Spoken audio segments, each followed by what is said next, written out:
All right, so I guess we'll get started. Thank you for zooming in on this beautiful day to talk about politics and the political parties. Hopefully we can hold your interest. This is a talk on the history of the political parties, so it shouldn't be too controversial, but I did do some research sort of on the why we are where we are today on the parties. And the last slide, I'll talk a little bit about that and how we got to where we are. And we'll certainly have a discussion at the end. If you have a question during it, you can unmute yourself and ask the question, then remute. So if we're all set, let's see how we do here. So this is the history of the two-party system.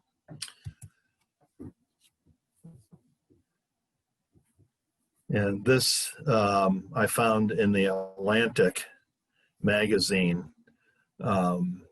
sort of on an article that had to do with the two-party system. And I actually used the Atlantic as some of my research for this talk. And I thought it was kind of an appropriate graphic for today. So the essential question, we always have an essential question. As John Adams warned, a division of the Republic into two great parties is to be dreaded as the great political evil. And the question is, has Adams' warning come to fruition in the 21st century? So that'll be kind of a focus of our discussion at the end. So you can think of that about that. And of course, you also know that George Washington, in his farewell address, warned about the evils of political parties, which had actually formed during his presidency with people in his cabinet. We'll talk about that. We're going to look at definitions, old politics in a new country, factions, Federalists versus Anti-Federalists, the Constitution, Washington, Adams, Jefferson, Hamilton, early political parties, the rise of sectional and national parties, continuity and change. We'll talk a little bit about third parties, then party decline, rebound, and the polarization of today. In conclusion, questions and discussion. So, definition. A political party is a group that seeks to elect candidates to public office. And examples, of course, are the Republican, Democratic, Libertarian parties as examples. And they're different than special interest groups. A special interest group is an organization of people with a common interest or goal that seeks to influence public policy. And of course, examples would be the NRA or National Organization of Women are two examples of those groups. Now, they, of course, support political parties, but they're not running candidates as such. So that's kind of the two differences. And going back a couple of hundred years, in England, after the English Civil War, which ended about 1645, Oliver Cromwell and the Roundheads, the parliamentarians, if you will, defeated Charles II and killed him, decapitated him. Excuse me, that was Charles I. They brought back a king, Charles II, around 1653, which all went quite well until he died, and then his brother James II, who was a Catholic. And of course, a lot of the issues that were going on in England were between Catholics and Protestants at this time, who was going to control the country. So the Whigs were the people that supported parliamentarian rights or Parliament's rights over the Catholic King James II. And the Tories were, or Royalists as they were known, supported the king. Then in 1688, we have the Glorious Revolution. and James II flees to France, and they bring in William and Mary. We'd actually talked about that in our last talk about the settlements, the lost settlements. Well, in America, skipping forward, 100 years or so to the American independence movement, there basically were two factions, or if you wanted to call them political parties, though they really weren't parties as such.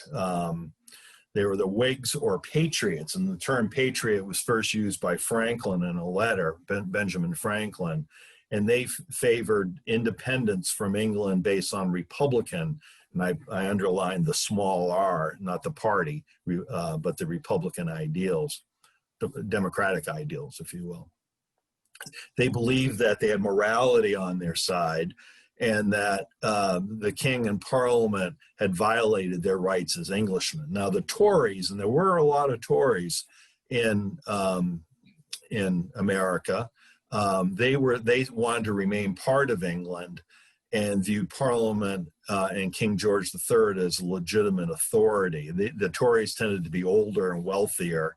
About 15 to 20% of adult white males were Tories, and 40 to 45% of males in America were Whigs or Patriots.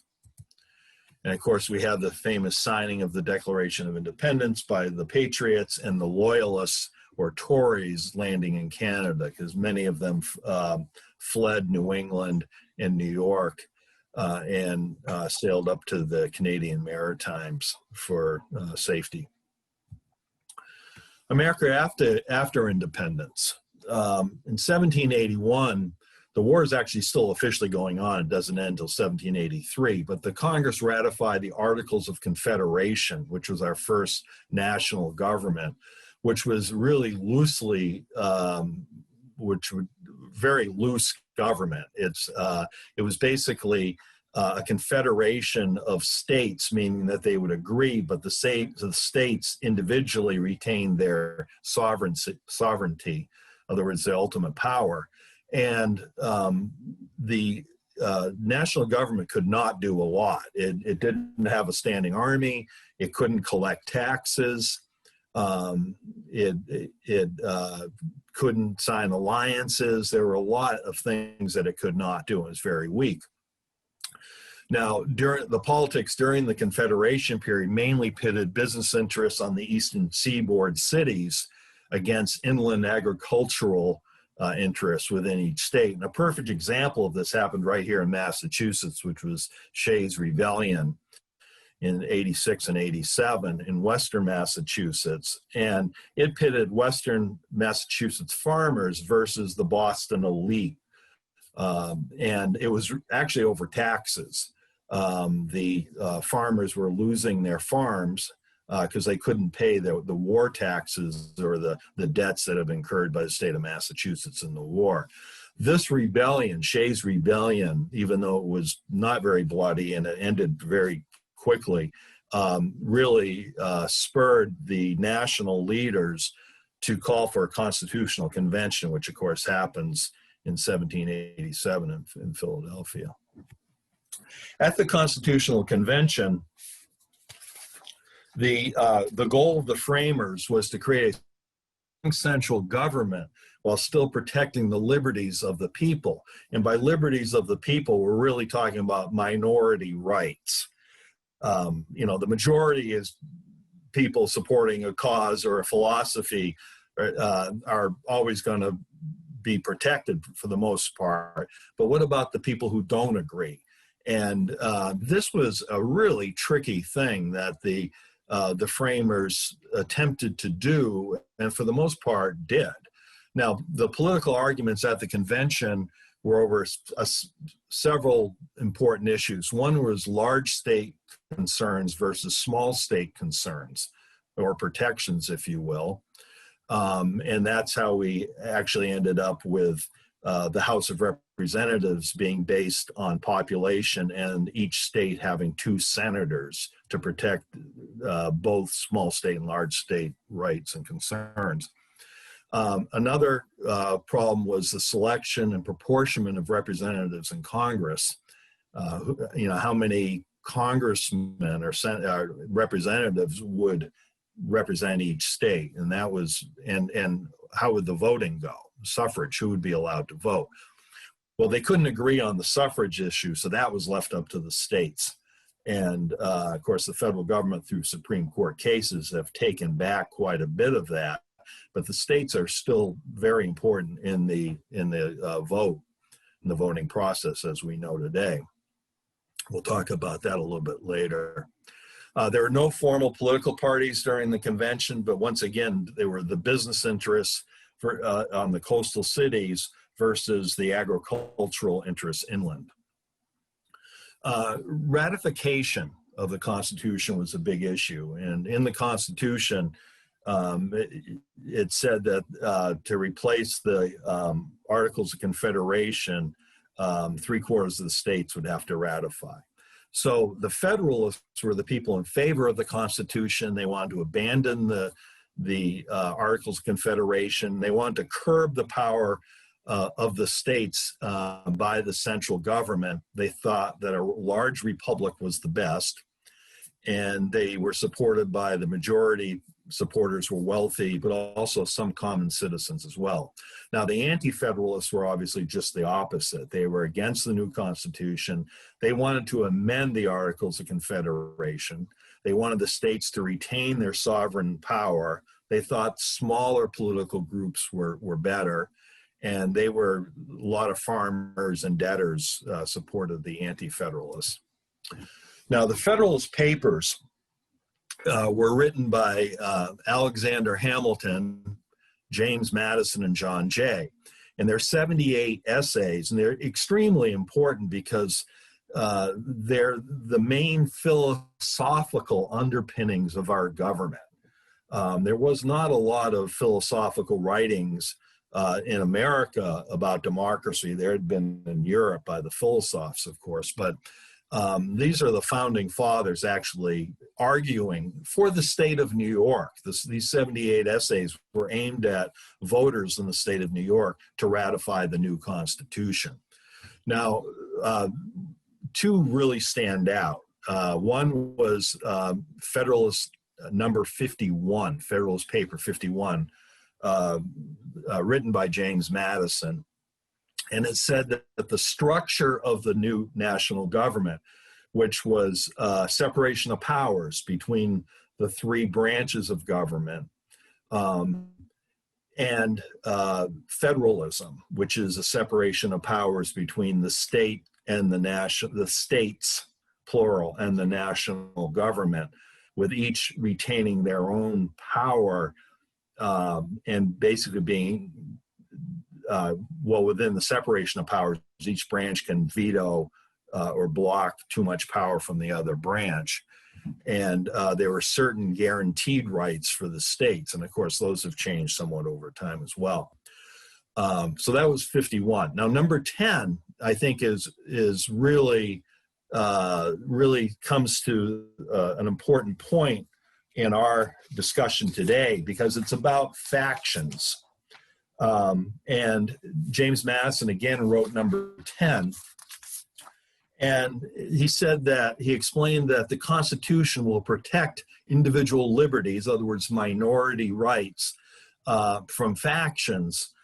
And it would do so, he first argues, he says that if you were to outlaw factions, that would be tyranny. He said that people are going to form factions because it's natural in human nature for people to disagree and to look out for their own personal interests. He said factions are going to exist, but in a large republic, Madison argued that it actually, factions will tend to have to accomplish any goals at all. They're going to argue, they're going to compete, but to accomplish anything, they're going to have to compromise, thus protecting our liberties. Now, as a teacher who retired teaching political science 5 years ago, I always said, well, this has worked really well in the United States. And now, of course, it's become much more of a concern. We can talk about some of that, why this compromise has somewhat gone away, as I said, towards the end. Okay, so the political system created by the United States in the created the United States in the Constitution. They, of course, created a republican system based on representative democracy. So this isn't direct democracy. We vote, as we know, for our representatives, both at the local, being town selectmen, the states being state reps, state senators, and on the national level being members of the House and members of the Senate. These must be competitive elections. And that's a key point, that they have to be competitive elections. And we have to be very concerned when voters are suppressed and trying to take away the true competition of elections. The president, of course, would be elected by the Electoral College. And the big question that comes up is who's going to govern and to what ends? In other words, who is given authority to exercise power over the citizens in that social contract where the citizens say to elected officials, you represent us, we will support you, we will obey your laws as long as those laws protect us, our liberties and liberties of all citizens in the country. This power must be legitimate, meaning that is conferred by the states and the national constitutions. And this is why when you hear people going against or trying to do things that are unconstitutional are so dangerous, because it then is not legitimate. The power is not legitimate. Now, these constitutions back at the end of the 18th century were ratified and accepted by the people of the United States. In each state, the citizens voted to accept the new Constitution. The Electoral College, and there's a lot on the news right now about the Electoral College and the fear surrounding the Electoral College. The founders decided on an indirect vote, as I had said, mainly because they feared tyranny of the masses, as they wrote. Now, this tyranny came from Shays' Rebellion as an example. So they said, well, we're afraid to have a direct vote, have the voters select the chief executive directly, because they may be duped by their employers, or they can't read and write, or they don't understand the issues, so they set up this electoral college system. Now, the electors for each state equal the total number of representatives in the House plus 2 senators. So thus Massachusetts has 11 electoral college votes. I don't know if you saw in the news, but the court just ended the census, because the number of people in the House of Representatives for each state are 435, and they're spread over the many states based on the proportion of population for each state. And so the idea was to allow for a longer census because of COVID, because it was shut down for so long. But the Trump administration sued to end the census by the end of October, which is too bad. So anyways, during the electoral college system, each state holds a popular vote on election day in November to determine which party's electors will be sent to Washington in December to vote for the president. A candidate needs 51% of the electoral college votes to win. It's a winner take all. So for instance, in 2016, we saw that, Hillary Clinton lost Wisconsin and Michigan by just a couple thousand votes. But it's a winner take all. Donald Trump got all those electoral college votes. Nebraska and Maine, of course, were proportional awarded, but other than that, it's winner take all. This factor of the Electoral College is one of the main reasons the United States has just had a two-party system. Nowhere in the Constitution are political parties mentioned. Nowhere does it say there can only be two political parties, because it doesn't even mention political parties. But because one of the major reasons is the Electoral College. Now, a third party candidate has little hope of gaining 51% of the Electoral College votes. This is the map from 2016, and you can see it was largely regional voting.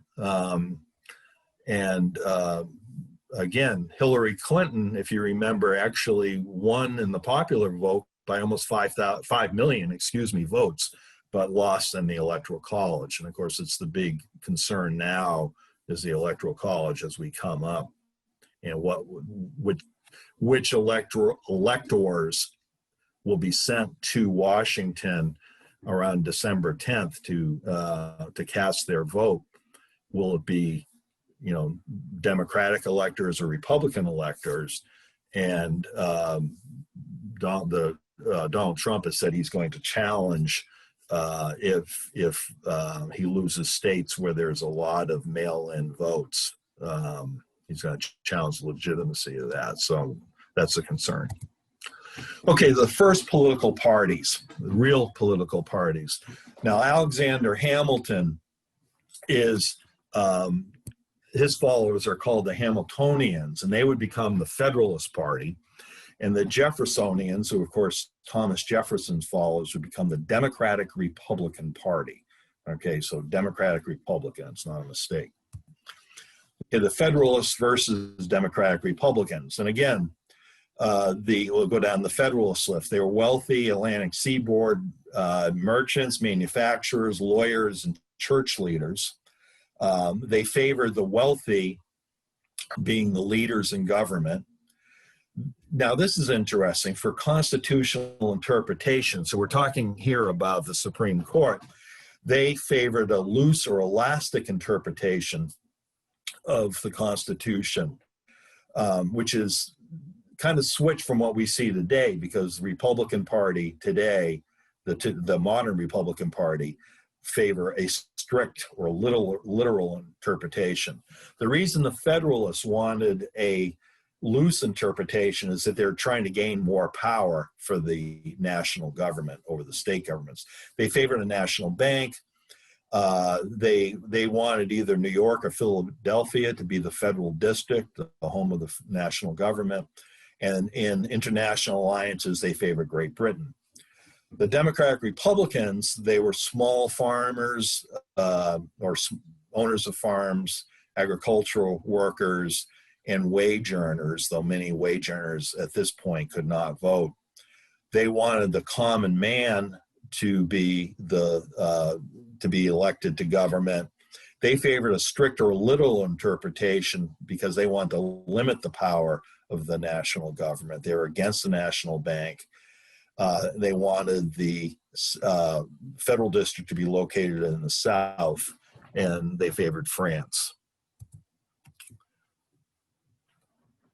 If anybody has any questions, you can unmute and ask. Okay, we're not going to look obviously at all the elections, but a couple are important and are turning points. Now, Washington was elected with 100% of electoral college votes in 1788 and took office in 1789. And again, in 1792, he wins all the electoral college votes. Nobody ran against him. He, of course, retires and announces he's not running for re-election, thus setting up the two-term limit as a precedent, even though it didn't become part of the Constitution until the early 1950s. So 1796, Thomas Jefferson ran against John Adams. They both remained at their homes, and didn't go out and campaign. Others campaigned for them. Aaron Burr was Thomas Jefferson's vice presidential candidate, and he spent 6 weeks touring the New England states, boosting his own candidacy. The electors free to vote for any candidate, the electioneering intensified after the November election, okay? And we may see that in this 2020 election. So that will be very, obviously, interesting and very scary. The influential campaign appeals or ads, there were no national popular press newspapers. So the newspapers were printed by the parties. The Federalists announced Jefferson as a Jacobin, who, of course, the Jacobins were this is during the French Revolution, were the real radicals, as an atheist, a demagogue, a coward, a traitor, and his supporters were called cutthroats who walk in rags and sleep amid filth and vermin. So it was pretty ugly back then, too. One Republican pamphlet read, Thomas Jefferson is a firm Republican. John Adams is an avowed monarchist. John Adams was mocked as his rotundity. He also was accused of stealing money. This is John Adams, was accused of stealing money from a widow in London. Significance of this election, 1796, it was a lasting legacy. Hopefully it will be a lasting legacy. Our first formal transfer of power under the new Constitution. Historian Page Smith notes in 1796, the first time in modern history that an elected chief executive of an independent nation had surrendered office of his own volition in accordance with a preconceived plan, the Constitution, on the election of his successor. And King George III said, if Washington voluntarily leaves office, he will be the greatest man in history. And of course he did. It's the first contested American presidential election. It's the only election where the president and vice president from opposing tickets won. And I'll explain that in a minute. It's the first non-incumbent presidential election, and it showed the system worked. So the Constitution was written that said the person who received the most electoral college votes would become president. The person who received the second most electoral college votes would become vice president. And so they were actually separate ballots. This is going to be changed by the 12th Amendment. So now when you vote, and it was actually changed after the election of 1800, when Thomas Jefferson and Aaron Burr tied, even though Burr had run as his vice president, and Burr pushed it, and it took a couple of months to actually get it straightened away in the House of Representatives. And so they did a constitutional convention amendment saying that when you vote now, you vote for a ticket. Fall of the Federalist Party and its legacy. And I think this has messages today as well. So in 1798, the Federalist Party, which controlled both Congress, the House of Representatives, and the Senate, and the presidency, passed the Alien Sedition Acts, attempting to weaken the Democratic Republican Party. As a result, the American people voted out the Federalist Party. So let's look at the Alien Sedition Acts for a minute. The Alien Act, of course, had to do with immigrants. And if you saw my immigration talk whenever last year, you saw that at that time there were no laws. Basically immigration. There was for naturalization. So you had to be here 5 years. They pushed it out to first 10, then 15 years, I believe, before you could become a citizen. But the Sedition Acts really undermined their support. They undermined themselves because they said the Sedition Act said that it was illegal. You could be jailed for speaking out against the government, against the president or against members of Congress. And of course, the Bill of Rights had just passed, what was it, 7 years before, and people were very concerned about the freedom of speech. So they threw out the Federalist Party. But before the Federalist Party goes, okay, because it was March 4th was the swearing in, you know what I'm trying to say. I'm caught up in my story. The swearing in of the president at the time was March 4th. So there was a long lag between November the 2nd, the Tuesday in November and March 4th. So Adams appoints John Marshall to be the Chief Justice of the Supreme Court. Now, he was a strong Federalist, okay? He's going to lead the Supreme Court for 34 years, and his leadership will very much strengthen the Federalist policies, even though the Federalist Party won't be in power after 1801. They don't control Congress. They don't control the presidency. In fact, they're completely gone by 1815. So many of these cases are going to strengthen the central government. So this long-lasting impact of judicial appointments. Adams also appointed what were called the Midnight Judges, which was the Federalist Act, and Federalist judges were put in place, and that became part of the 1803 Marbury versus Madison, where judicial review making the Supreme Court equal third branch. So judicial review came about from Marbury versus Madison in 1803. Judicial review is defined as the Supreme Court's power to rule the constitutionality of a presidential action or an act of Congress. So that's why it's so incredibly important. If you've followed at all Amy Covey Barrett's in the selection by Donald Trump to be the next justice to replace Ruth Bader Ginsburg, and they keep on talking about the Affordable Care Act. Well, it's because the Supreme Court could strike down a presidential action as being unconstitutional. Error of good feeling. So this is basically between 1815 and 1825, when there is only one party. It's the Democratic Republican Party. The Federalist Party is completely gone. There was a new sense of optimism and power after the end of the War of 1812, which of course ends in 1815. There's a rise of nationalism. People consider themselves Americans, not just members of their state. The Monroe Doctrine comes out, which is a very powerful statement,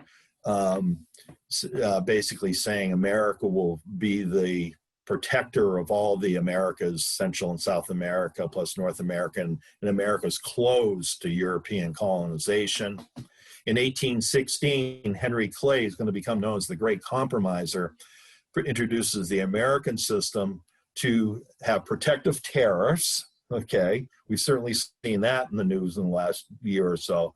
Infrastructure improvements, okay, to strengthen the economy, and the creation of the second Bank of the United States, because the first one, the charter, had run out. So you see some of these issues keep on coming back.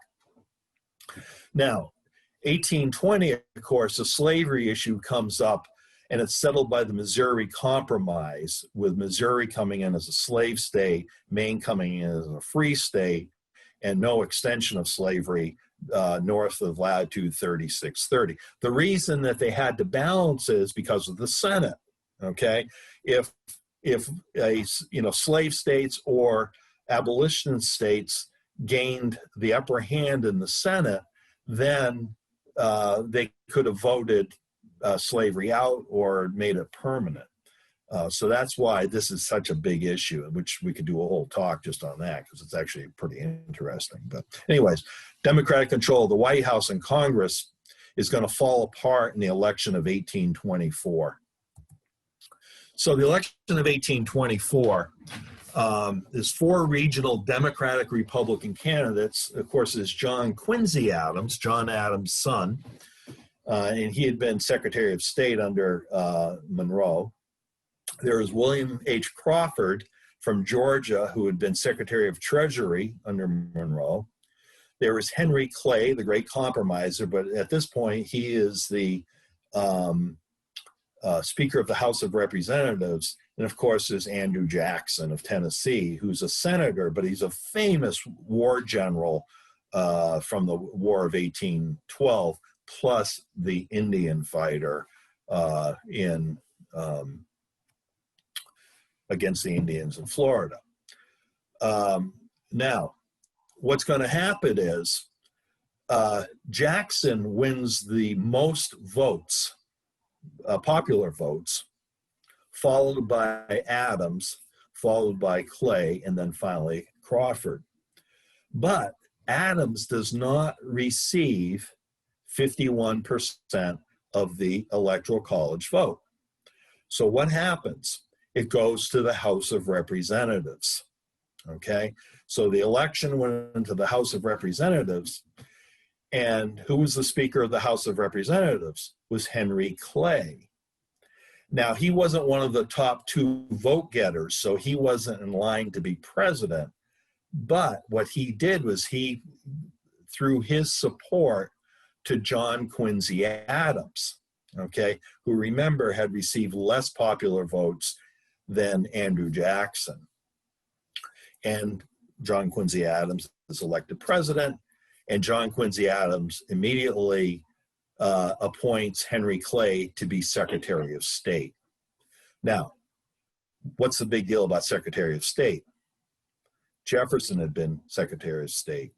Madison had been Secretary of State. Monroe had been Secretary of State. And now John Quincy Adams was Secretary of State. And he's naming Henry Clay Secretary of State. It had seemed that that was the way to get into the presidency, was through Secretary of State. Now, Andrew Jackson, as you know, was a very calm fellow. Now, he was a hothead. He was a knife fighter. He was very strong. He cries out, "Corrupt bargain," quits the Democratic Republican Party, which is going to become known as the National Republican Party, but it's not the one that we have today. And he forms or founds the Democratic Party, which is the Democratic Party we have today. It's the People's Party. It's the People's President. He's the first president not to be from Massachusetts or Virginia. He has no formal education. Of course, he's a famous general and a violent temper. And the party will become known as the People's Party. Now, he has helped greatly. He's going to be elected, by the way, defeat Adams in 1828. He spends 4 years campaigning against Adams and defeats him soundly in 1828. But what helps him win is that universal manhood suffrage. In other words, more men, and it's still only men, are getting the vote. What's happening is the economy is shifting from agricultural economy to more urban economy in cities and towns with manufacturing and commerce, plus immigration is increasing into the cities. So therefore, there's more, there's a lot of people who didn't have the vote, and they're saying we have to have the vote. And so the state started to allow more people who did not own a lot of property to vote. I hope that was clear enough. It seemed a little convoluted, but anyways, the Democratic shift greatly favored the Democratic Party, and grassroots campaigning begins. This is a famous, well, I don't know if it's famous, but it's a painting of Stump speech campaigning. You know, a fellow hops up on a stump and gives his political speech, and of course it's still called a stump speech today, which is sort of a speech that's repeated over and over and over again, pushing a candidate's issues and views. This is the election results of 1832. And I show it for a couple of reasons. 1832 was actually the first year of political conventions. Up until 1830, or prior to 1832, they were just political caucuses caucuses, I can't say that word right now. I'm get a drink of water. Like the Iowa caucus, where the leaders of the party would come together in a smoke-filled room and choose a candidate or choose a slate of candidates. So in 1832, it's actually the Anti-Mason Party, which is the party of Wirt, I believe. Yeah, Wirt holds a convention, and that comes into play.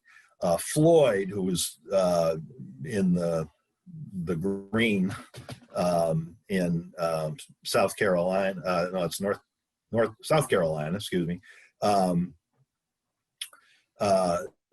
He was a nullification candidate. So there's a big nullification issue that happens in 1832, and it's over tariffs. The South was against tariffs because they sold a lot of their cotton to England and abroad and bought a lot of goods from England and abroad. And so they were dead set against tariffs. Jackson and Congress had raised the tariffs. John C. Calhoun, who was the vice president of the United States, was of course, from South Carolina. And he said that South Carolina, if they were going to be forced to pay this tariff and these taxes, they were going to leave their union. They could nullify the union. And Andrew Jackson said, I'm going to come down and hang the first nullifier that I find, meaning the vice president of the United States. So anyway, you can see Jackson wins big in 1832.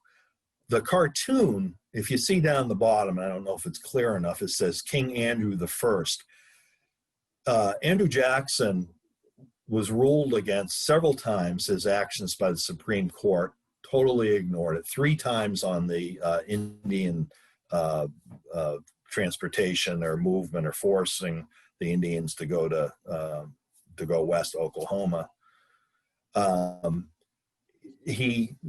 Congress rules against him. He ignores it. He basically is just saying, I'm going to do it. Stop me.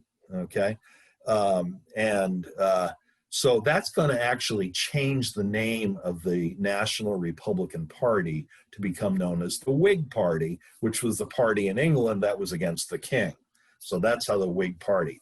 But the point is, between 1836 and 1860, there were 2 national parties. Okay, there's the Democratic Party and there's the Whig Party. The Democratic Party, of course, as we said, is the party of the people, more a party of Westerners and farmers.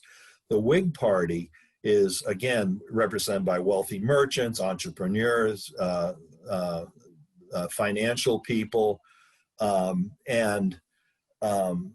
they are national. Now, they have a national name. That doesn't mean that everybody across the entire Whig Party or across the entire Democratic Party necessarily agreed on issues. And we're going to see that's going to be a problem here in a little bit. They're going to trade off control of Congress and the White House over the next 20 years. And both parties had followers who were for free and slave. So that's where they're going to run into conflict. So we're going to have 1820s to 1860s, the rise of sectionalism, which again is a couple of different reasons. One is the regional economies. Now, the North was becoming more industrial, think the Lowell Mills, but also think banking. Okay, New York City and Boston banking would lend money to the Southern plantation owners, okay, who owed a ton of money to the banks. Of course, in the South, it was really King cotton, which was the #1 export product of the United States for a long, long time. So there's an economic problem between the two. There's a geographic expansion to the Pacific Ocean happens during this time period. And so the big question would the states become free or slave? Of course, we have Clay, again, the great compromiser, proposing the Compromise of 1850, which kind of again, kept the balance of the slave states, slave versus free states in balance to prevent the war for another 11 years or so. And again, I mentioned how the House is based on population, but the Senate's states have two senators. And these issues would drive politics until the Civil War. There's also reform movements.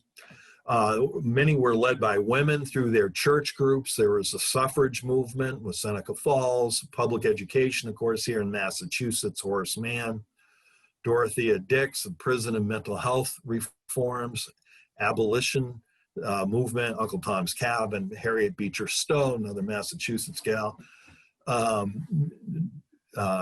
There was the new religious movements, the Second Great Awakening, the 1820s, the Mormons, the Shakers, attempts at utopian societies in upstate New York.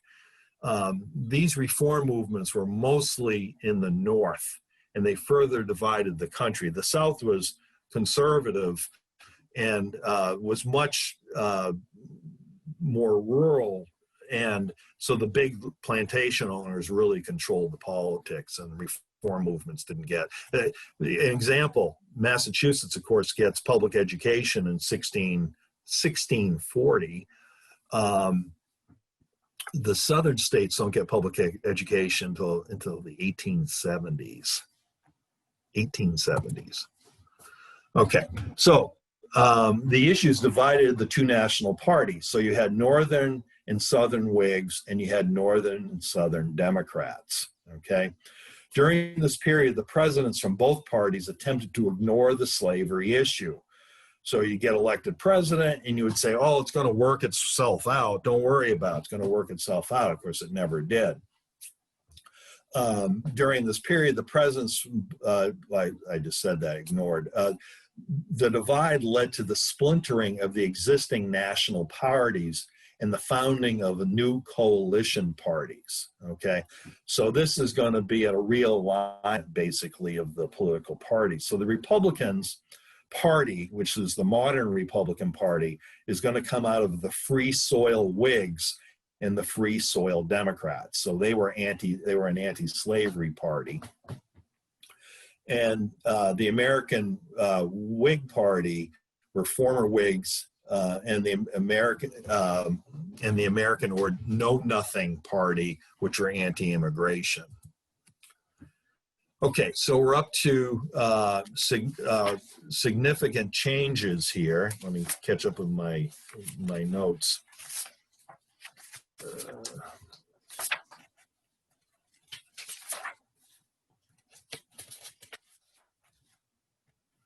Election of 1860.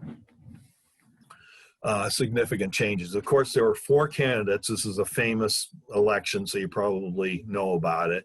There was Abraham Lincoln, who was a one-term congressman from Illinois, ran on the Republican ticket. And he was actually a centrist candidate, even though the South is going to go crazy when he's elected. His platform was against the extension of slavery, not the abolition of slavery, the extension of slavery. He's supported by Northern industrialists, wage earners, and Midwestern farmers. There was John C. Breckinridge, who was a Southern Democrat, and his platform was the free extension of slavery. There was John Bell, who ran as a constitutional union party, which basically just said, follow the Constitution, which is what the previous presidents had said, and the issue had not been solved. And of course, there was Stephen A. Douglas, who was the Northern Democrat, and he just said status quo on the slavery issue. And of course, the Lincoln-Douglas debates, which happened before the election itself, but are very famous. We all know what happens. Lincoln is elected. Immediately, South Carolina secedes in December of 1860, followed by 10 additional states, just on his election alone before the war had even broken out.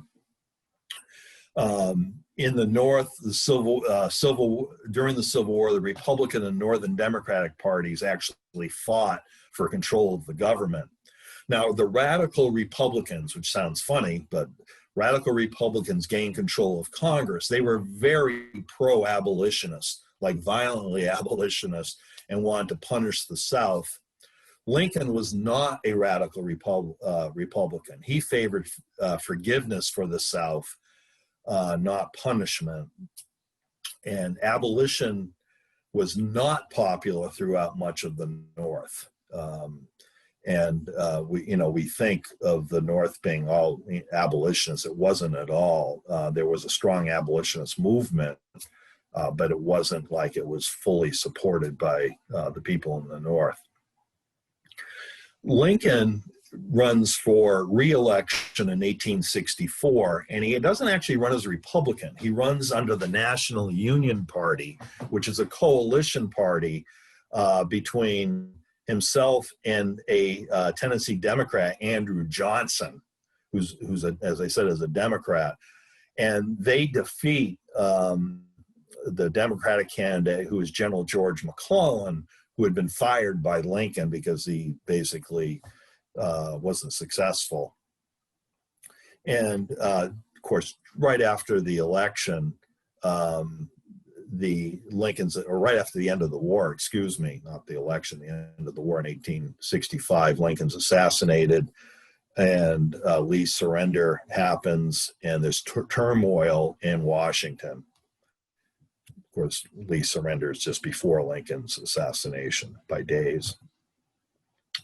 This is just a run-through of control of presidents and Democratic Congress. So mainly Republican presidents from 1869 through 1909. You see Grant, Rutherford Hayes, Garfield, Chester A. Arthur, Benjamin Harrison, William McKinley, and Theodore Roosevelt. And of course, Taft was also was a Republican. And then Grover Cleveland, elected twice, but not consecutive terms, is the only Democratic president. But during this time, the Congresses were mainly Democratic. So there was split power in Washington, which is not the worst thing in the world. Third party attempts. Even though U.S. has been dominated by a two-party system, there's been a number of third parties throughout our history. They are unsuccessful in gaining the White House or control of Congress.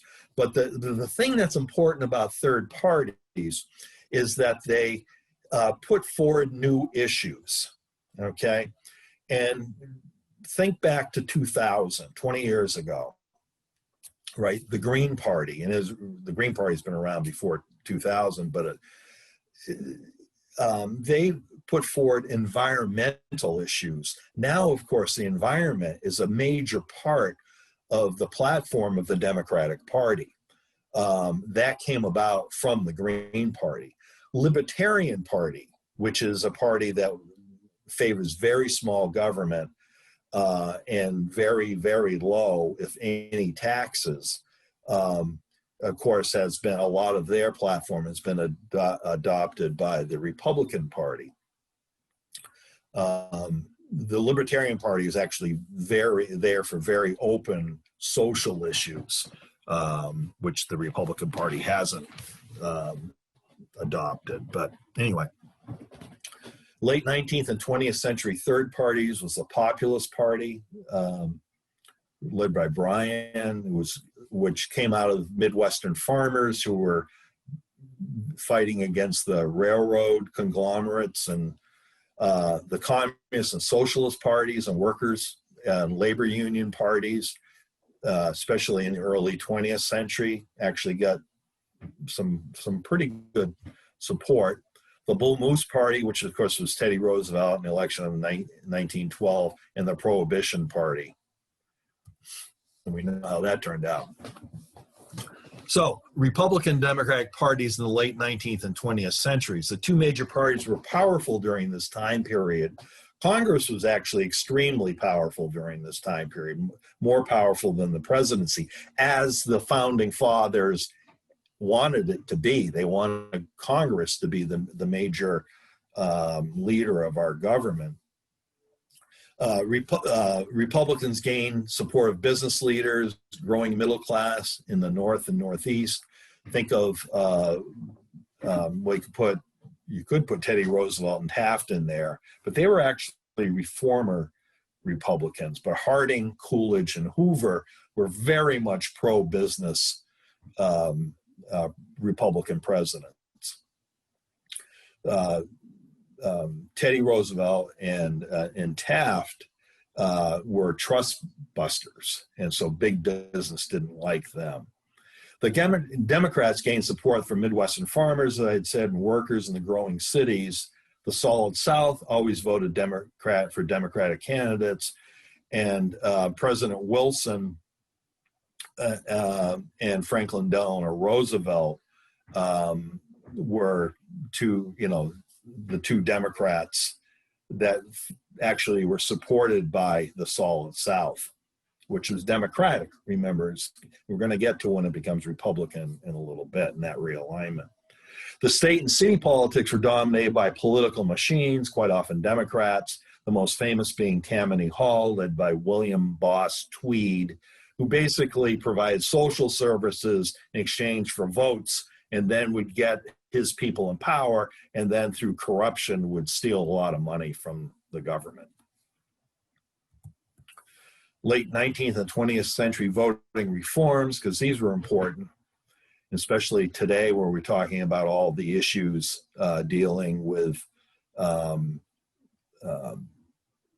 voting issues that, and suppression of voting. Originally, voting was publicly done. People would verbally cast their vote. You'd stand up and say, I'm for Thomas Jefferson, or I'm for John Adams. Next came the printed, color-coded party ballots. So the party itself would print its ballot, and it was color-coded. So you'd have to go up and request which ballot you wanted. And everybody could see you picked, in today's terms, a red one or a blue one.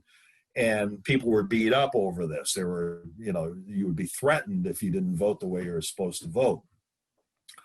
Well, a great reformer from Wisconsin, Robert La Follette, who's going to be a powerhouse in state Wisconsin politics, and then goes to Congress as a reformer as well. He brings in the idea of the Australian ballot, which of course was first used in Australia, which is where the government prints the ballot and all candidates are listed on the ballot, and you vote in private. Those of us who are voting, we're all voting now. It's basically the Australian ballot system we're following. Of course, the suffrage was expanded to black males in 1870 in the 15th Amendment, and the 19th Amendment to women in 1920. Campaign finance reform was begun in the 1920s, but of course has always failed. Okay, critical or realignment periods.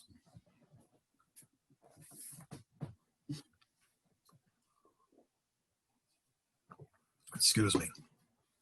So the definition of a realignment period is when a major lasting shift occurs in the popular coalitions supporting one or both of the parties. Okay, so major realignment periods, we've already looked at 1800, 28, 1860, 1896, and 1932.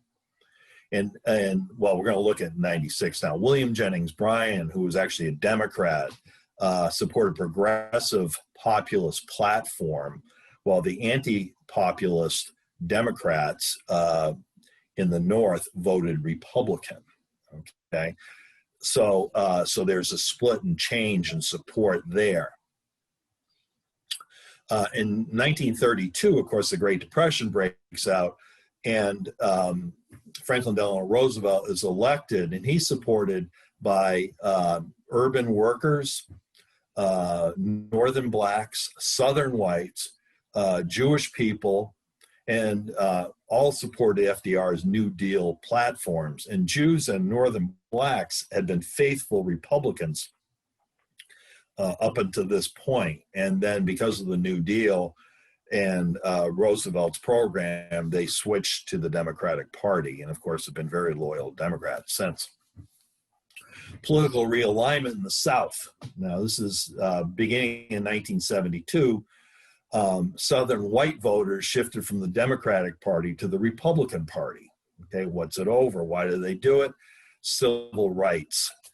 Northern Democrats support civil rights, plus, of course, LBJ and his, New Society programs, the civil rights bills and voting rights acts and all that of the 1960s, pushed the Southern, and he was a Democrat, of course, pushed the Southern Republicans Southern Democrats into the Republican Party. The religious right, of course, has been solidly Republican, basically on one issue, the abortion issue.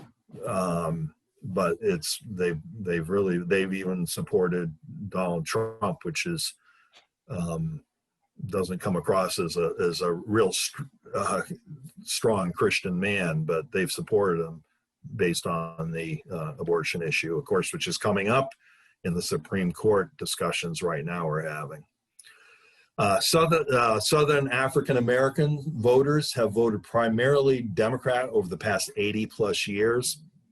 The problem, though, it's developed is that the Voting Rights Act in 1965, which basically allowed blacks to vote, even though they had gained the vote in 1870, and they keep the vote up until 1877, when the Compromise of 1877 shuts down Reconstruction, takes the Northern troops out of the South, and the white Southerners basically very quickly clamp down on black voting rights and really all black rights. And of course, we get Jim Crow era and all that. In 2013, in a 5-4 decision, the Supreme Court struck down the 1965 Voting Rights Act. And a lot of that now has led to this voter suppression that's occurring. The Voting Rights Act basically said that federal poll watchers would be in the polling places of counties and states where segregation or discrimination against minority voting had occurred prior to 1965. And it actually worked very well, but we're seeing what's happening now. Party decline. In the 20th and 21st centuries, political parties have been in decline, both in terms of membership and power. Many causes, the media, split ticket voting. You vote for, say, a Republican, let's use Massachusetts, a Republican governor, Democratic legislature. Increase in independent or non-affiliated voters. So independents now greatly outnumber both Democrats and registered Republicans. Campaign financing, the PACs and super PACs, and of course, Citizens United Supreme Court decision basically allowed for super PACs to really gain power and for businesses in labor unions and things to be able to put money, lots of money in. Media, radio, television, internet, social media, and today Twitter and Facebook. That actually came about in radio beginning in the 1920s. Basically, candidates could start to run for office, raise and spend money independently of the political parties. Donald Trump, of course, was a great phenomenon of that because he was not the choice of the Republican National Committee, for sure was not the choice in 2015 when he starts to really get serious about running for president. And but he just goes on television, and his persona and his, his showmanship basically overwhelmed all the other candidates, and now the Republican Party is basically the party of Trump. So the question is, did 2016 begin a new period of realignment? We can talk about that in a minute.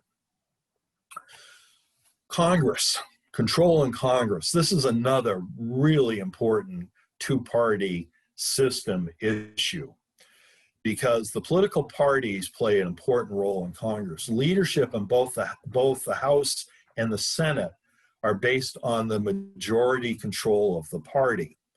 So the Speaker of the House, of course, right now is Nancy Pelosi, who is a Democrat, because the Democrats have more members in the House of Representatives than the Republicans do. But on the flip side, the Senate Majority Leader is Mitch McConnell, and he has control of the Senate, or he's the leader of the Senate, because there are more Republican senators than there are Democratic or independent senators. Now, it goes beyond just those two positions. The chairs and memberships of all committees of both houses are controlled by the majority. So all committees are controlled in the House by Democrats as far as chairman, and they have the majority. And then, of course, in the Senate, it's the Republicans. And of course, ratification of presidential appointments, along with other things, have to run through the Senate. And so that's why it's such a big issue, again, with the Supreme Court nomination. Now, House members must run for re-election every 2 years. Okay, so this limits members of Congress's ability to vote against their party. Okay, and we'll get into that a little bit more in a minute. But that's an important reason why the House tends to be lockstep. And now, of course, the Senate is as well. The Senate supermajority, which is 60 votes, right, to actually call closure and debate and call for a vote on a bill. And they also have the filibuster. Now, what we've seen, and this could be confusing for some people, you would say, why then are they Republicans going to be able to confirm Amy Coney Barrett with just a simple majority? Well, Majority Leader Reid, during the Obama administration, who was a Democrat, both Obama and Reid, the Republicans were using the supermajority to block all of Obama's judicial appointments. So Harry Reid, changed the rules in the Senate for federal judges, not the Supreme Court, for federal judges, and made it just a simple majority vote. Okay. Well, of course, the Democrats lost control of the Senate. Mitch McConnell comes into power and now is the Senate Majority Leader, and he did the same thing for the Supreme Court. So rather than having 60 votes to confirm or to move forward or to confirm or ratify a Supreme Court nomination, it's now just 51 votes. All right. And of course, that has allowed President Trump to have 3 Supreme Court nominations. Political polarization. And I mentioned, this is actually my last slide before our discussion, and I had mentioned that I had read an article, and I've listed it down below. It's written by Lee Drutman, and it was called Breaking the Two-Party Doom Loop. It was in the Atlantic on January 2nd, 2020. It's available online. So if you want to go on and read the whole article, it's only a couple of pages. So it's not terribly long to read, but it's really, I think, it's well done. So he's basically arguing that over the past decade, American politics have become increasingly polarized, which we all know, we all see that. And partly to blame is the primary elections system, which comes into place in 1952. Okay, prior to 1952, the candidates were chosen in national conventions with delegates from each state. Of course, we still have the national conventions, but all the national convention is doing is basically voting in or saying what the primary elections have voted, because you vote in delegates now basically in your primary election. So what this has caused is that Democratic candidates have to go further left and Republican candidates have to go further right to win their primary election, okay? Partly, especially this is a problem in the House, because you have just a 2-year term, plus you're being elected from your district. So for instance, in Massachusetts, we have 9 House districts, which are fairly small areas.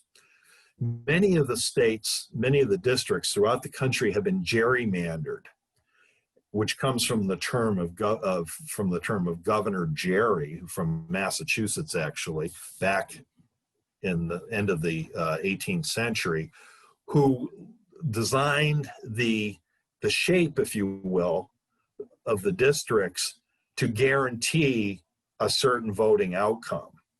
So many districts now are called safe districts because they'll either have all Democrats in them or all Republicans in them, basically.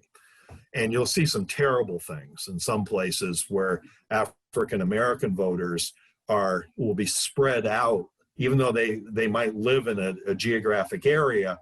It's almost like, think of a wheel with spokes coming out of it, and the African American neighborhoods are split into all these different districts, so the power of their vote is really diminished. So because of these gerrymandered districts, people have to be either really liberal or really conservative to get elected into Congress. Also, another factor he points out is the nationalization of politics caused mainly by the 24/7 national media.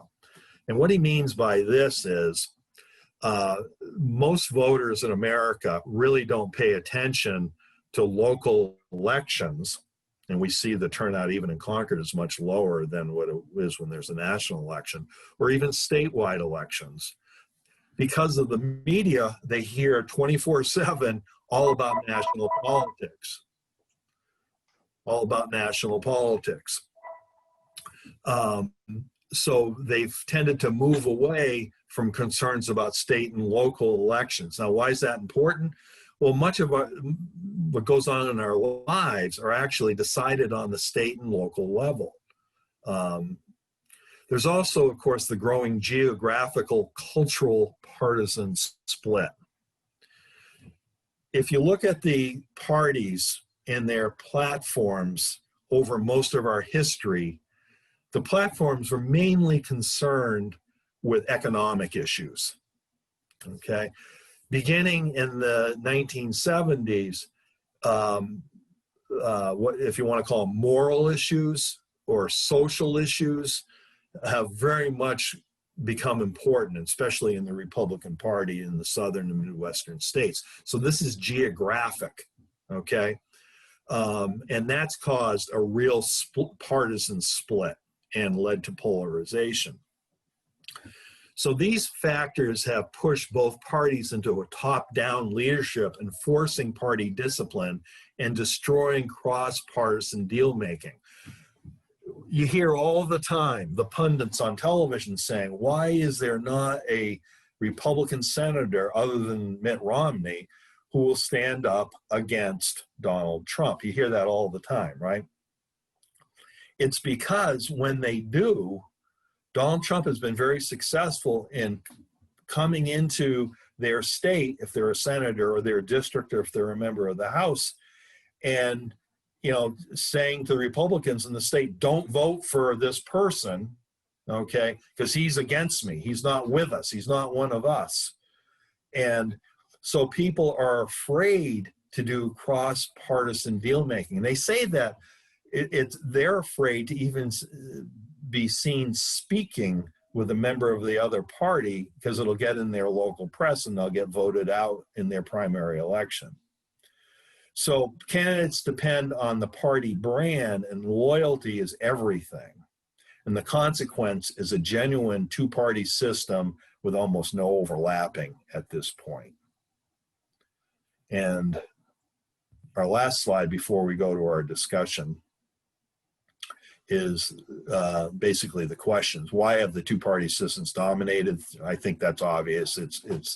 It's a lot of it has to do with the Electoral College and becoming national. Really, one of the things up until fairly recently, there wasn't really two national parties. You could almost say there were four national parties because the Democrats had supporters all across the nation, but Southern Democrats and Midwestern Democrats had different ideas and policy wants from the two coastal Democratic parties, and the same with the Republican Party. But now, as I've shown you, they've coalesced, and so the two parties are really distinct now.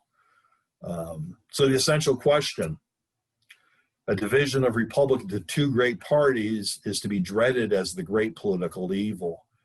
Has Adam's warning come to fruition in the 21st century? So let's end sharing and see if I can successfully. Okay, why is that doing that? Oh, this is what I want to do. Okay, so if you want to unmute yourselves, let me get to full screen. Who would like to, or you can just comment or ask a question if you're. I don't want to have you be stymied by Ann. Go ahead, Ann. I was just unmuting myself. One thing you didn't mention, John, was the Tea Party movement, which I think really was a precursor to the current Republican stronghold. Yeah, absolutely. And I thought about it, and I was trying not to make it too long. As our discussion, the discussion we'd had, I was trying to sort of shorten up the lecture to have more. But you're absolutely right. The Tea Party played a major role. I want to recommend a book to you, to everyone. I may have recommended it before. It's called Dark Money, and it's written by Jane Mayer, M-A-Y-E-R, who's a columnist. She was with the Times. I think she might be with the Atlantic now or something. But anyway, it's a fabulous book. And what it's about is the Republican brilliance, really, starting back in the very early 70s into promoting their conservative causes, funded a lot by the Koch brothers, and but it's much more. It's not just an anti-Republican book at all. It's how they actually strategized to the point of, for instance, appointing tenured chairs to major universities like Harvard, Yale, Princeton, those kinds of places. And then insisting that conservative professors, hold the chair, hold the seat. What's the name of the organization that puts forward the Supreme Court, conservative Supreme Court? It's the Federalist Society, right? Yeah, the Federalist Society. They founded and funded the Federalist Society. They have super PACs all over the place. But one of the main things they did, this is brilliant, was they funded local and state level elections to get control of state legislatures to control the shapes of the districts, allowing gerrymandering of the districts to gain control of the House of Representatives. Brilliant, brilliant. But it's a great book, and it goes into tremendous detail. If you're a political science wonk and you really want to know how some things happen, she does. It's terrifically researched.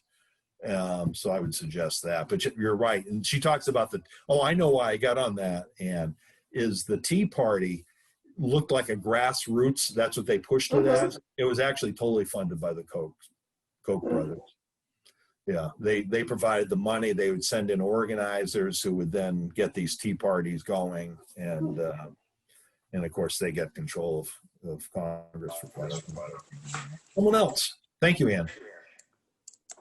John, when did this idea of executive orders become so popular and so powerful?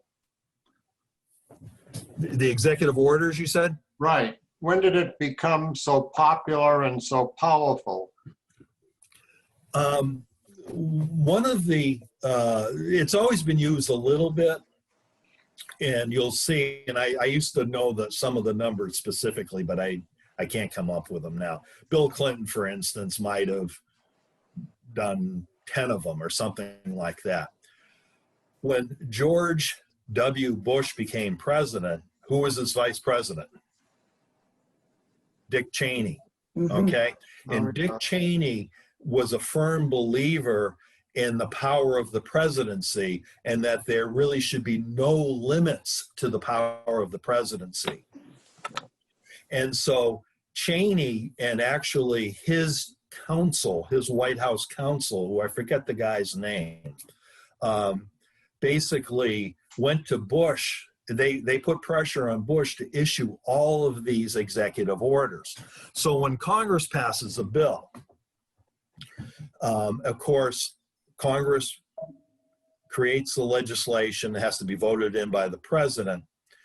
If the president doesn't like it, they can override the veto, et cetera, et cetera. We all know that. But it's the executive branch, the president, that has to basically carry out or execute the law, okay? So if Congress passes a bill on, say, the Affordable Care Act, okay, which they did, and of course Obama passes it into law, the executive can then just say, okay, well, we're not going to, we're going to write an executive order that will weaken this, and I'm probably not using a great example here, but will weaken because it's all gone to the courts before. But do you see? So that's when it really became extremely, where George W. Bush used it. I forget how many times, but it was amazing how many times. And I used to show some real specifics to my political science classes where you would see what the law said, and then you could see it was called a signing message or something like that. I can't remember, it's been 5 years. That would say this is how it's going to be implemented. It would be totally different from what the law was supposed to be. So that's when it became powerful. Of course, Obama used it because he became extremely frustrated when the first day he was elected. Sworn in, inauguration day, Mitch McConnell came out and said, we're going to make Barack Obama a failed president, and we're going to vote down every single issue that he pushes, and they did, basically. So he became frustrated, and of course, the perfect example of that is the immigration, the DACA. DACA, yeah, thank you. Thank you, DACA. Okay. Did I answer your question, Paul? Yes, thank you. Okay. Someone else? Is there any suggestions you might make which could eventually lead to breaking stalemate? Assuming you had somebody in Congress active. Yeah. What I think we should do away with the Electoral College. Right. Of course, that's just the presidential election, but that would be one thing. Actually, Electoral. number 2 on our question on our ballot is ranked choice voting. Mm. Yeah. And which I have one of my best friends lives in Maine. He's a Concord kid. We grew up together. And they've had ranked choice voting for quite a while, That's good. and he really likes it. Does anybody have any questions about ranked choice voting while we're... So basically you can list 3 candidates in your preference order.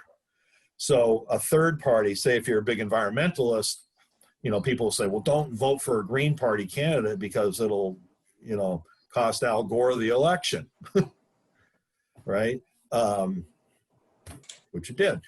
So now what you could do is you could vote your Green Party candidate. You could vote Al Gore if you wanted him from a Democratic candidate, and then maybe a Libertarian or whatever you wanted. You don't have to vote for 3, but what that does, it allows the third parties to have a better chance, basically. So you can guess how I voted on ranked choice voting. Now, is the I'm not District saying- of Columbia enter into the Electoral College?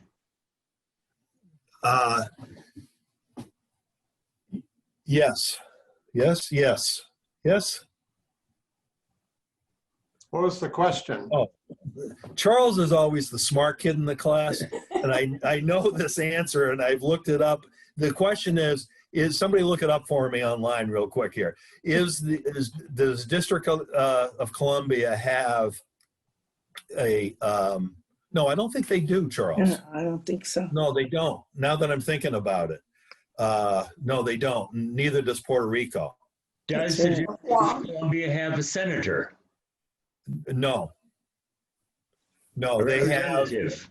no, they what they have is they have observers in Congress that are there but don't vote. Yeah, they're not a state, Mm. essentially. Yeah, Yeah. That's what it's it is. interesting. It's interesting that those are both either black majority or heavily black districts, and they are the only ones that don't have the right to vote for a senator. Right, and there is a movement to try to make the District of Columbia a state. Of course, it was not made a state because it was part of the dinner, right, that happened between Alexander Hamilton and Thomas Jefferson, where they made a deal. Alexander Hamilton was the Secretary of the Treasury, and he wanted the federal government to assume the state's debts. It was called the Assumption Bill. So the state's debts that had to do with the War for Independence. Now, Massachusetts, New York, and the eastern states, the war was fought mainly in the eastern states. They owed a ton of money. The southern states, not so much. They didn't owe any money. So Hamilton is pushing Jefferson, saying we have to assume, to make the federal government legitimate, to make it so it's a strong, believable government, we have to take this debt over.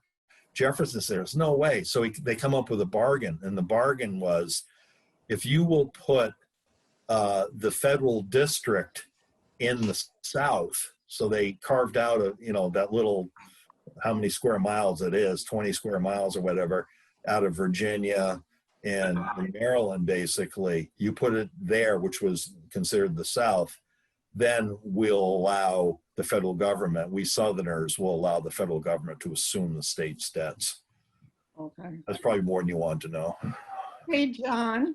This is Yes. Mary Taylor. Hi, Mary. Hi.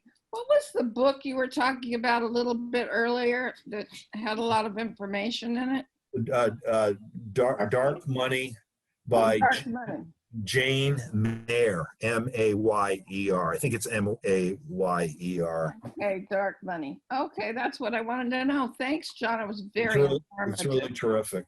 It's really, Thank and you. on this issue, the fellow that I had said, Lee Drutman, has several articles actually in the Atlantic that deals with parties and the issues of the two parties and polarization. There's not just the article I talked about. There were several others, which are, of course, much shorter reads. But that's in the Atlantic, which is available online. You don't have to pay for it.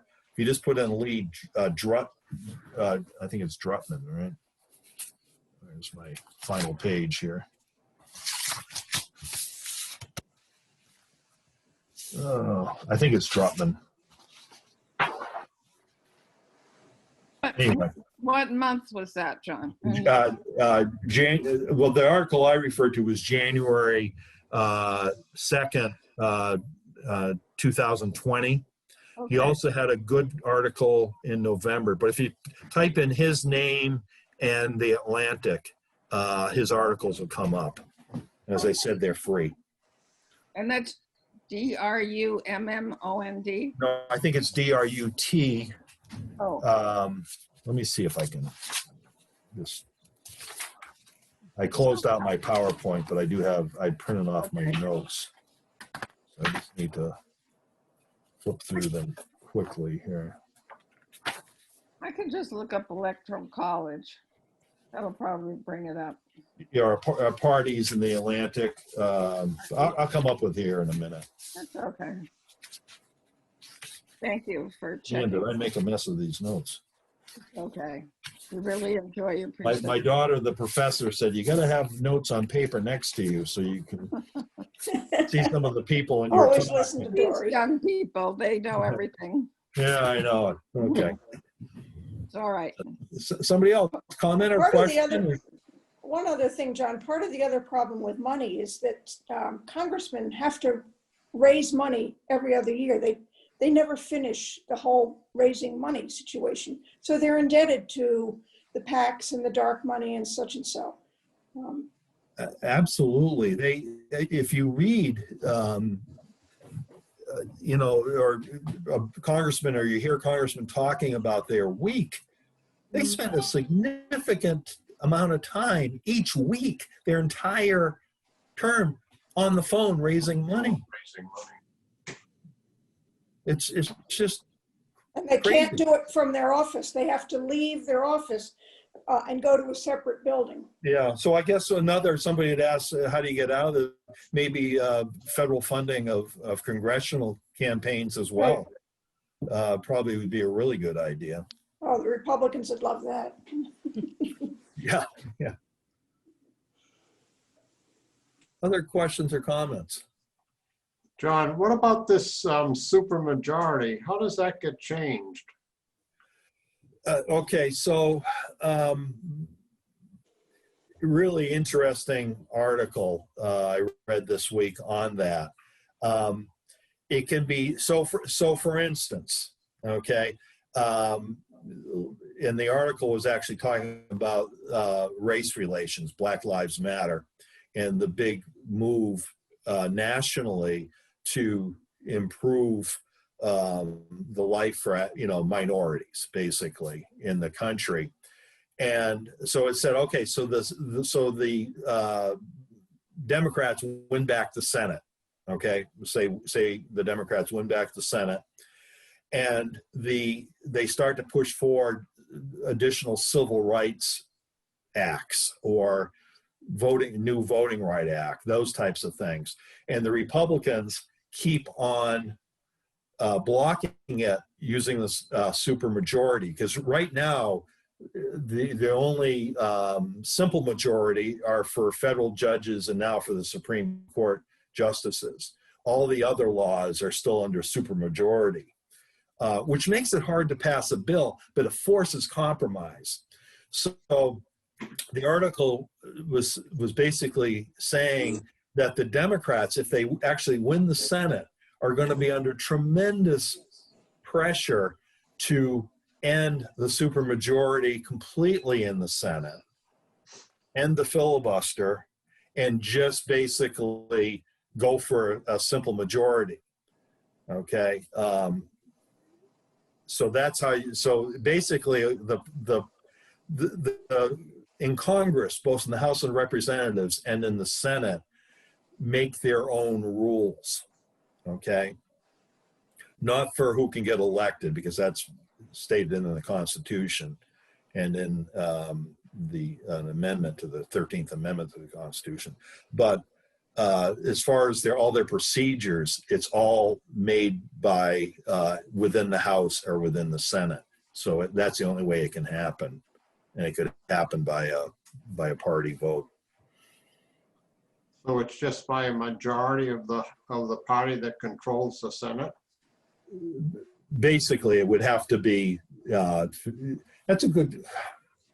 Yeah, I think it could be just a simple majority can actually change it, because the Democrats never would have allowed, or the Republicans wouldn't have allowed Harry Reid to change it, or the Democrats wouldn't have allowed Mitch McConnell to change it if it was a supermajority. Yeah, so it has to be just a simple majority. All right, thank you. Great question. Anyone else? This has been fun. So, no other comments? Well, I know you all will, because you're paying attention to this. Vote, whichever way you're going to vote, and it's so important. And I also want to say to everybody, please be careful, be well. We're really coming into this winter months. I think are going to be tough. So we have to be vigilant, and we'll come out of it. I'll get to hug my grandchildren at some point again. Yeah. That's been the hardest, right? Will you be doing another seminar soon? I don't have any scheduled right now. I'll have to talk with Tina. So just quickly, what would please people be interested in hearing about? Hmm. Charles always has great ideas. Anybody else have a suggestion what they might like to hear about or learn about? I really enjoyed the talk about the lost settlements. Okay. I thought that was really wonderful. I'd love to hear more along those lines. They don't have to be lost, but more about the founding. Okay, so do you prefer American history or European history? You know, I've done American, European, and Asian history. I'm not real big, frankly, on ancient history. I'm not great on that. I've been reading up since I've retired to try to get better on it, but I'm really not great on the Romans and Greeks and all that. It's not that I don't enjoy it. That's not my expertise. Well, If you're that's ever okay. looking, John, if you're ever looking to recycle one, very early on, after you retired, you did a lecture on Russia and your experience when you went there. And I don't know how many people were tuned in now or witnessed that, but that was a really good one. I saw that. Yeah. Yeah, it was a two-part. Yeah. It was a two-part. It was on Russia itself, and then on the Soviet Union. Right. I did a two-parter on Imperial Russia and then the Soviet Union. I was actually, my specialty or concentration in college was Imperial Russia. So it's something I actually do know a lot about. And maybe most people in the audience would remember it. But Have a lot of you seen that doc? I know. I'll No. vote for that. Yeah. Oh, Yeah. I haven't seen it. Paul, have you seen How it? about, No. I don't think I have. No? No. Okay. No. how about something on how the government functions, the different agencies and how they interact? oh, that's a good one. Yeah, that would be a pretty good one. Yeah. I did I did a whole series on U.S. history, starting actually with settlement, not the law settlement. So I came up through it, and I did the government, basically how it was set up. But it would actually be maybe interesting for people to actually do one on government. Yeah, how they interact and what they're, yeah, Yeah, how they interact, where the power what their charters actually are. is, Yeah. you know, all that would. The growth of the American government. Right. Yeah. I used to do with my AP U.S. government politics kids, I'd have them as a homework assignment to keep a journal, very short one, from when they woke up until when they walked into my class, every single thing they did. And then what we would do, I'd say, okay, here are all the government agencies. What government agencies have you interacted with between, 6:30 in the morning and, 1 in the afternoon? And, I taught out in Gardner in central Massachusetts, which is actually a very conservative place. And so a lot of people were sort of didn't like government. And so I also asked them, I said, which agency would you do away with? And when they actually learn about what the agencies do and the different departments and whatnot, there is a lot of overlapping and things as well. But yeah, so we could do that. That's a good suggestion. And what is I find interesting is that, there's always been corruption and it's follow the money, but I never realized how corrupt so much of the government is. And talking about agencies like the Environmental Protection Agency and all these, I could name a few others that are run by former lobbyists for corporations and oil companies. And it's mind-boggling that you would just think that they are going to be protecting, the environment and looking after the people, and they're just looking after their own interests and big business. So it's always been there, but boy, it's really come to the surface, and this is eye-opening. That's actually it is a recent phenomenon to this extent with the Trump administration. One of the things I used to do with my students that I had assigned them an agency or a department, they'd have to report on the leadership and the background. And they were always blown away by how sophisticated the different secretaries of the Environmental Protection Agency, which is a director, or the nuclear power agency, or I'm brutalizing the names of these departments, but anyways, you know what I'm talking about. They were always very sophisticated, and they were a little bit political, but not anything like this is crazy now, where we've got people who are totally against the environment, environmental control, being put in charge of the Environmental Protection Agency and doing away with the Clean Air Act and the water. It's just crazy. It's crazy. Yeah. John, how about a discussion of the election results and the changes that are going to take place one way or another, such as in some of the Senate races?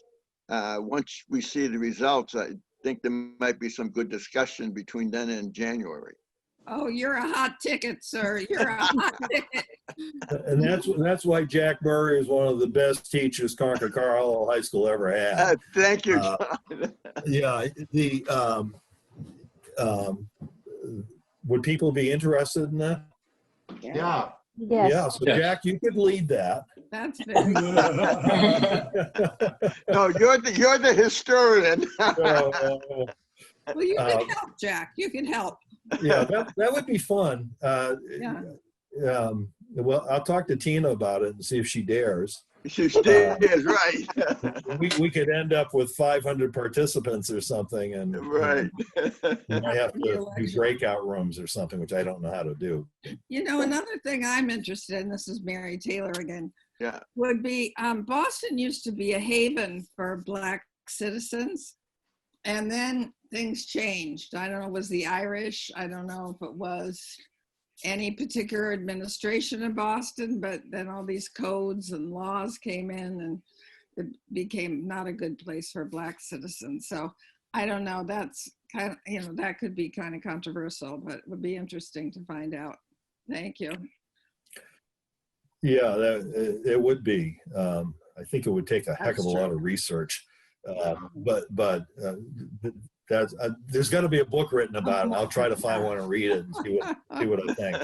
I love new ideas because, like the law settlements was Charlie's. That was great. I love that. That was fascinating. Hard idea. Yeah, I hope you idea. And Dr. Davis's idea. Tina said she'd put your TV appearances on for us.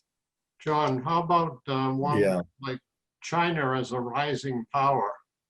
Oh, he kind of covered that. Yeah, I did that. You should be able to get that online. Okay. You might have been away when I did that. I did a 2-part China series. Yeah, that was good. And Tom, the guidance counselor, Jack. Tom. I know who you mean. Burton? Robertson. Robertson, yeah. Robertson. Yeah. Had suggested that one to me. And so I believe those were both recorded, Paul. And I really want to see your one on Korea, but so where do you find them? I think if you go to YouTube, and look up Concord, I don't know if it's be Concord COA in my name. I think they come up that way. Has anybody looked at any of those? I know I haven't. I haven't tried. I'm afraid to.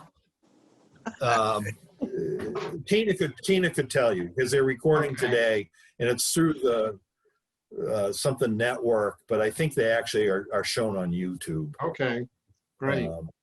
And it's probably got 2 or 3 views at this point. Maybe you'll make it 4.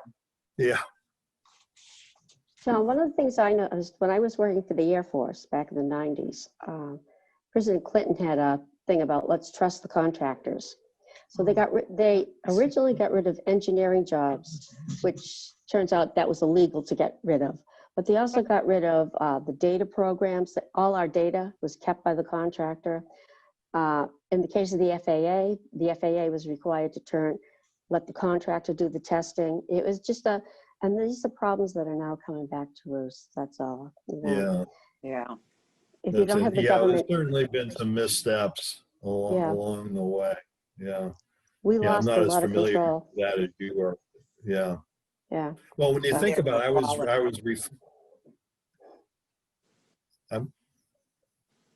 was going to say I was reflecting back to George H.W.'s presidency in 1990, and remember we were going to have the peace dividend, and he actually tried to close military bases all around not all of them, of course, but ones they felt were not as necessary all around the world to save money to be able to put it into social programs or domestic programs. And that didn't go well. Yeah, I know. And look at us now. Yeah. I mean, 30 years ago, it's hard to believe. And just off it. So that could be a topic for you. Things presidents have done and the results of it years later. You know? Yeah. That could be, I've thought about that too. Not that specific. That's a kind of a good suggestion too. You could call it presidential backwash.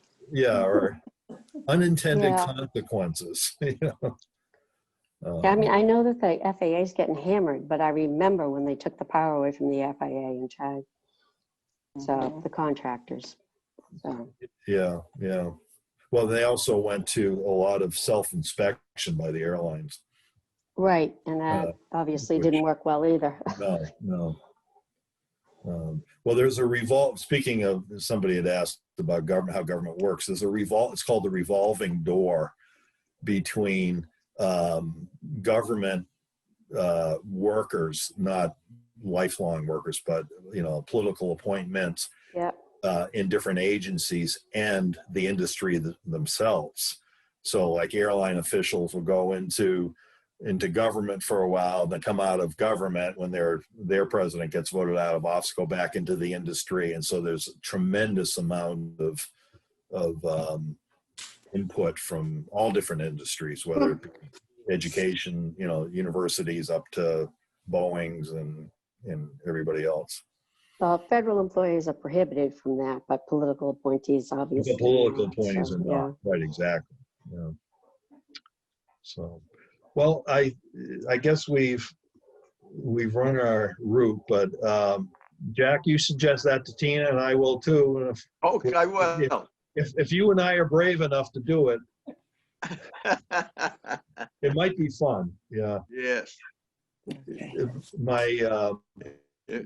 A similar thing when Donald Trump was elected, my last AP U.S. government politics class, which was a wonderful class of seniors. Yeah. They all contacted me right after the election and said, "We know you're retired, but we have to get together." Oh, yeah. Wow. So I had the entire class to lunch.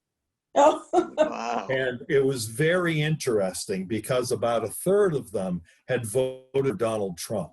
Right. But to a person, they all said, "We never expected him to win." Right.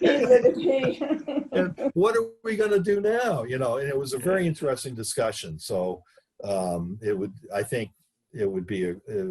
love to have a Zoom discussion if we could keep it Under control. under control, but, and pleasant. We'll take a message from John McCain and from That's right. Joe Biden. They're two friends across the aisle that could work together. Could accomplish something, yes. Right.